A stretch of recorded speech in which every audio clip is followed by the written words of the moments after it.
Каладагы үгүт өнөктүгү башталгандан добуш берүү күнүнө чейин Ички иштер башкармалыгынын маалыматтардын электрондук журналына 44 арыз түшкөн. Анын ичинен шайлоо күнү 12 даттануу келген. 10 факты соттук өндүрүшкө алынып, кылмыш курамы бар экендиги тастыкталган. 3 материал жарандардын добушун сатып алуу болгондуктан соттук кароого жиберилген. 5 мыйзам бузуу эрежеси аймактык шайлоо комиссиясына өткөрүлүп берилген. Эреже бузуулардын катарында бир арыз шайлоо тилкеде ээн баштык кылгандары тастыкталса, көпчүлүк даттанууда добуш сатып алуу аракети көрүлгөнүн милиция аныктаган. Калада бүгүнкү күндө коомдук саясий абал туруктуу сакталып, мыйзамсыз баш аламандыкты уюштурган күчтөр жок экени айтылды. Бизге 12 ар кандай маалыматтар түштү. 12-нин ичинен бир факты боюнча өзүңөргө белгилүү болгондой, биздин Оштуу журналисти боюнча маалымат катталган, сотко чейинки өндүрүш. Бир факт боюнча козголду, калган 11 факты боюнча ордун таппаганына байланыштуу өндүрүштөн кыскартылды. Мындайча айтканда номенклатуралык ишке чыгышталды. 3 факты боюнча аймактык караштуулук немеге жиберилди, АШКга жиберилди. Бүгүнкү күндө министрдин буйругу менен Ош шаардык ички иштер башкармалыгында күчөтүлгөн тартип алына элек пока милиция кызматкерлери жумуш алып барып атышат. Ошондой эле бардык жумшалган кызматкерлер жумуш ордунда. Коомдук абал туруктуу.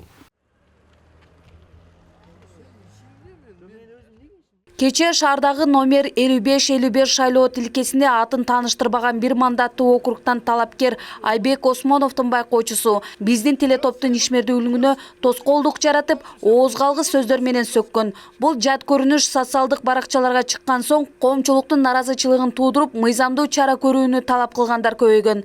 Каланын ички иштер башкармалыгы тарабынан бул окуя каттоого алынып, 2 багытта мыйзам бузуу эрежеси катары иликтөөгө алынган. Башкы тергөөчү журналисттин ишмердүүлүгүнө тоскоол болуп, кол салган үчүн сөзсүз түрдө юридикалык баа бериле тургандыгын билдирди. 89 статья бар, именно журналисттин ишмердүүлүгүн тоскоолдук кылуу. Ал факты боюнча да каралат.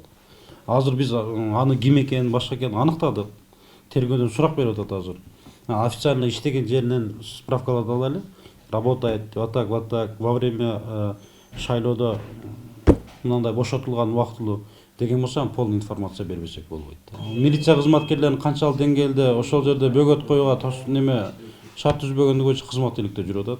Ал боюнча дагы тийиштүү күнөөлүү адамдарга жазасын берип туруп, письменно кабарды берет сага. Шайлоонун жүрүшүн чагылдырууга барган биздин телетоптун журналисти Абдумалик Базарбаев дагы ишмердүүлүгүнө бут тосулар болгон үчүн арыз калтырган. Окуяны орун алышына жол берип, жөн каран карап турган тартип сакчыларга дагы кызматтык иликтөө башталганын кабарлады. Бийлик калыс уюштуруп берген шайлоону терс тарапка пайдаланып, жарандардын укугун тепселеген талапкерлердин өкүлдөрүнө юридикалык баа берүү зарылчылыгы күч.